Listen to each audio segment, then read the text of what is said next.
Good morning, members. Welcome to this Pension Sub and Pension Sub Board Committee. Apologies for being slightly late in. We were getting some training earlier on. I would like to know at this point we have some members physically present, some joining us via Teams, and this meeting will be recorded on Teams, and this recording will be available online shortly after the finish of the meeting. Could I remind members to follow the good practice guidance, which include muting microphones and switching off their video when you are not addressing the meeting.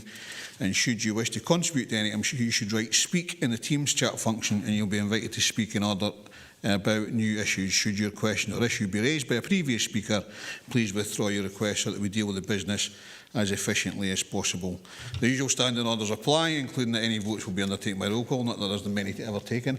And if any member has to leave the meeting for any reason, can I remind you to either leave the Teams meeting for that period of time, or you could write "leave" in the Teams chat function and then join. This will allow us to monitor member presence. Before we turn to the first agenda item, I would like to propose a short recess for a comfort break for those that were in the training beforehand. Is that agreed? Okay, so we're going to have a 5-minute comfort break. Thank you.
Members, and welcome back to this Pension Sub and Pensions Board Joint Committee.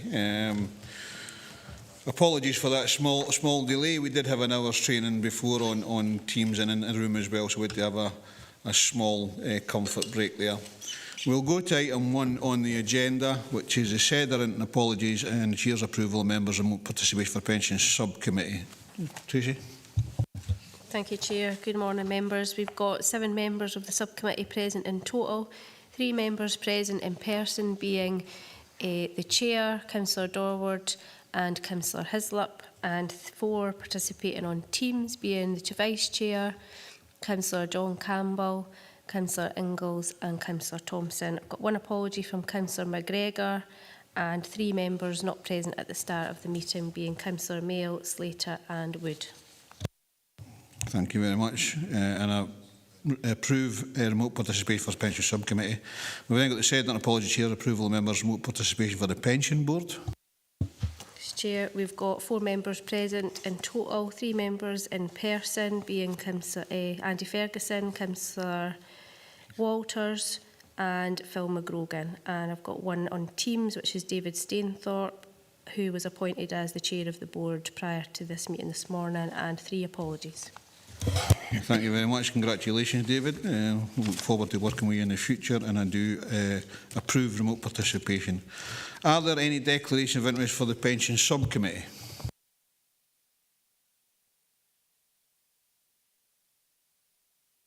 No.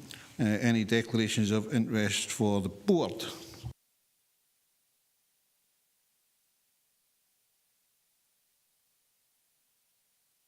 No, thanks very much. We'll move on to item number 5, which is delegations to Pension Subcommittee, report by the Head of Governance and Assurance.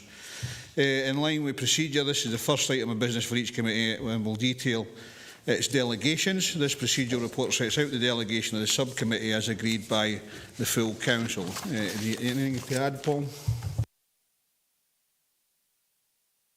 No, nothing to add. I think the report's relatively straightforward, Chair, but I'm happy to answer any questions that members have. Members, any questions? No, then we'll go to the recommendations. Members asked to note the remit of the Pension Subcommittee as detailed in paragraph 3.2 of this report. Right. Item 6 then is Dumfries and Galloway Pension Fund Unaudited Annual Accounts 21-22.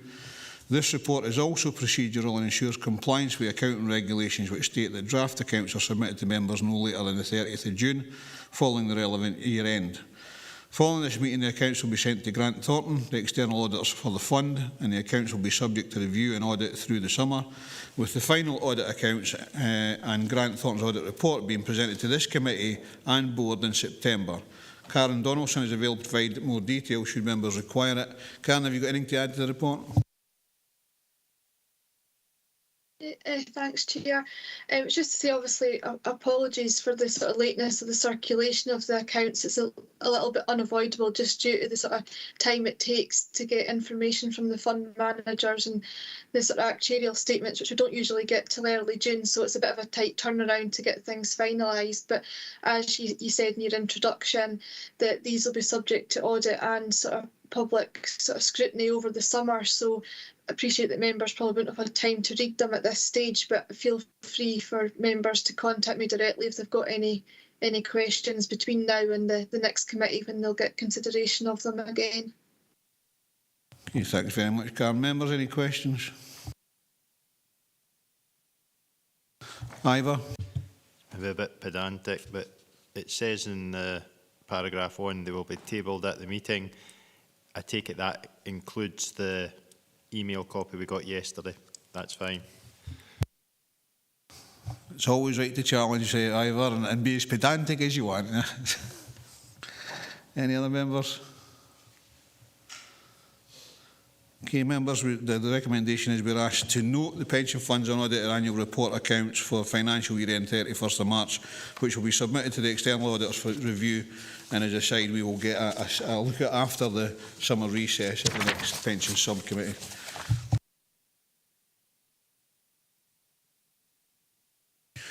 We'll then move on to the annual training plan and records of training update, and this paper outlines the proposed 2022-23 training plan for all members of the committee and board.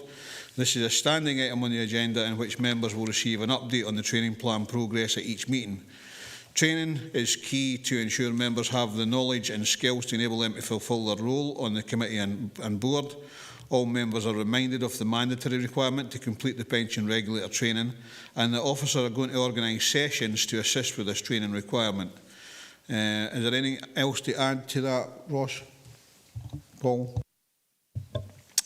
Thanks, Chair. Just to pick up, obviously, on the session we just completed this morning, I appreciate that there's a wee bit of shortage of time towards the end of that, so one will ensure the slides are all circulated as was requested, but also liaise with Hymans Robertson on the next stage of that training programme, because as we've previously discussed with members, it's quite an extensive training programme we look at for the introduction to the fund. So Hymans Robertson will be coming back for the next stages of that training plan. So we'll try and ensure if there's anything that they feel they didn't adequately cover this morning, that we can pick that up in that further session. In terms of the report itself, it kind of sets out, as we were mentioning this morning, the kind of standard approach whereby we update the training plan for members at each meeting. Probably the key thing to mention in this report is that the compulsory pensions regulator training that we referred to earlier this morning, for those that haven't undertaken it so far, Ross will be arranging, I think, kind of drop-in sessions over the summer to support members and board members as well in terms of completing that training. I don't think they're actually scheduled yet, but they will be arranged for the summer period. Thanks, Paul. And I'm sure we'll get Ross as much support as possible in organising those training sessions for members that require. Any other questions, members?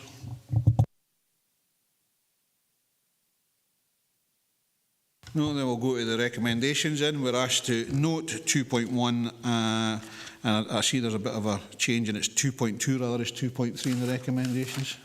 Right, sorry, I didn't realise that. Yes, so I've just noticed that myself. Thanks, Chair. Apologies for that. You're correct. Happy to note. Thank you.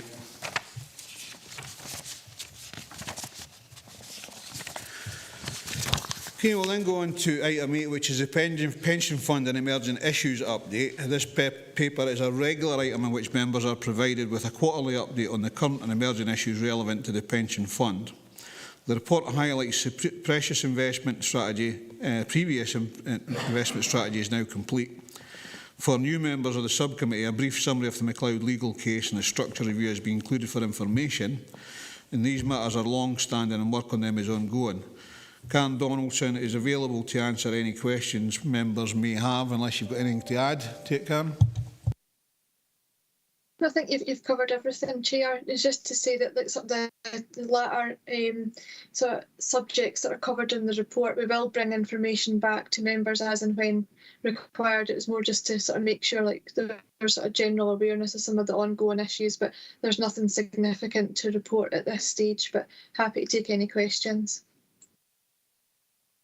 Members, any questions? Andy? Yeah, I see at 3.7 the DGHP membership going to Strathclyde Pension Fund, which is the exact opposite route that I took. What was the monetary value of that transfer? Karen, have you got that? Yeah, it's actually still with the actuarial team at the moment. The actual final transfer value is being calculated, and I think is due to go sort of August or September, so we don't have that final figure as yet. The actual membership transferred, like all the sort of data transferred on the 28th of February, and obviously the DGHP are now paying their contributions to Strathclyde, but it takes a bit of time to just do a sort of complete new calculation of all the liabilities and get that agreement. So that process is ongoing, and the sort of timescales have been given as sort of August, September for the final transfer, but don't have any figures as yet. So I would imagine that information will be in the September meeting minutes if it's been completed by that time. If not, can an update be brought to that? Yep, absolutely. Andy? I think it was one, I'm wondering, do we need approval of that, or does it automatic under legislation? Paul? Yes, it's not something that's kind of subject to decision or approval. It's basically based on the regulations, and obviously they're designed to protect the fund in terms of any transfer. So it's just, it'll something we'll report back, but I can give members assurance that the fund will be protected in that transfer, and it'll be based on those regulations. Thanks, Andy. Any other member? Keith? Just on 3.2, where it says about the responsible investment belief statement, is that something that's available to view now, or is that something that's going to be implemented? Paul? Yes, Karen will keep me right. It was actually agreed at a recent meeting of this committee. I think it was the March meeting, if not the one before. And Karen, can I just check? It might be one of the statements that we now reflect in our accounts. It may have been in the draft accounts that was circulated today, but if not, we can certainly make that available to all members, because it is something that's been recently approved and is there for members' information. Karen? Yeah, just to come in, it's the key points of that belief statement are included in the Statement of Investment Principles, which are included in the annual accounts, but I'm happy to circulate the full version of that statement just for information, if that would be helpful. That's fine. I'll check it in the unaudited accounts. And thanks. Yeah, thanks very much, Keith. We've got Stephen. Thanks, Chair. Just on a similar point, but I wonder, because we do get inquiries from time to time about how we invest, if it would be worth actually publishing that statement on the front-facing public website in the appropriate place under our pensions section. So while it's good for members to see that information, I think members of the public can take assurance from the fact that we do have a responsible investment statement. Thank you. Right, Paul, what Paul said was we're happy to do that. Stephen, okay, Paul? Absolutely no, happy to ensure that's put in place. Thank you. Leader, co-leader.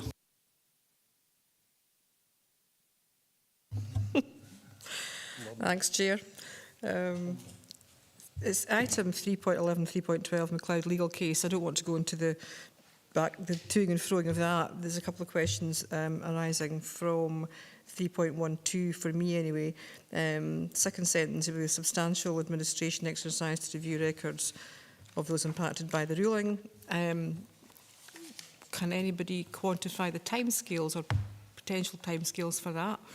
And in terms of the impact on the fund, it says Hymans Robertson carried out an assessment of potential impact of the ruling on the pensions fund liabilities, and the most up-to-date assessment estimated was 2 million. When was that estimate done? Thank you. This has been ongoing with the subcommittee for a considerable amount of time, obviously, because of the impact that we may have had on the pension scheme. But Paul, do you want to? Yes, Karen may be able to help me further on this, but just to say that I haven't got a figure in terms of the time it will take to undertake that administrative review, but we are due to receive the annual report on the administration of the fund at the next meeting following the recess, so it's something we could try and reflect in that report to give that members information at that stage. In terms of the McLeod estimate, it was recent, and I think it's fair to say it's still current. No, it's obviously, as Archie says, it's been going on a wee while, but it's not that long that we actually had that estimate, so I don't think it'll be subject to material change since that was actually determined. Karen, do you want to come back in? And I would just say that it's a lot lower than we actually thought it was actually going to be as well. Yeah, I mean, my understanding, obviously, the administration team will be able to provide a bit more detail, but my understanding is that we're due to get a sort of confirmed sort of remedy to the legal case set in legislation in October. So that'll give us the sort of final definitive answer as to what is to happen and how the benefits have got to be recalculated. So I think it'll be only after we get that information that we'll be able to fully assess the number of members that will be impacted. Obviously, it'll be those that were in the scheme in 2012 that didn't get protected through the underpin that was awarded at that time for those within 10 years of retirement. So, I mean, it'll be a significant number that'll be impacted. But I mean, obviously this has been ongoing for a while. There's been a lot of sort of work already been done behind the scenes and with actuaries and advisors to kind of look at those impacted. So it's just basically getting the sort of final solution passed through legislation, and then it'll be just like doing the sort of final adjustment to those members' benefits. But I'm sure the administration team will provide more information on that in their annual report at the next meeting. Okay, happy with that, Linda? Yeah, that's great, thanks. Any other members? Okay, then we'll go to the recommendations. Members are asked to note 2.1, 2.2 and 2.3.